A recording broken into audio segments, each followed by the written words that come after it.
Bago ka makapasok ng EDSA tuwing rush hour, kinakailangan mo ng magbayad. Isa ito sa mga suggestion ng MMDA sa kanilang Comprehensive Traffic Management Plan ngayong taon. Ito raw ay hinihikayat ang mga Pilipino na gamitin yung mga alternatibong pampublikong transportasyon at para mapagaan ang traffic sa EDSA. So congestion fee or parang toll fee kasi kinakailangan ng magbayad ng mga motorista para makapasok ng EDSA. Ang ideyang ito ay inspired daw sa ilang mga bansa kagaya ng London, Singapore at South Korea na naging epektibo yung tinatawag na congestion fee.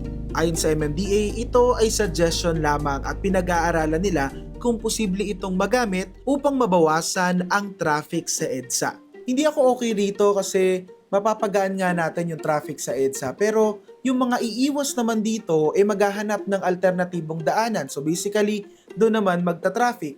At bukod doon, kung hinihikayat na gamitin yung mga alternatibong public transportation, I think hindi pa ganun kaganda o hindi pa ganun kaayos ang ating mass transportation. Pero kayo, agree ba kayo na magkaroon ng congestion fee sa EDSA?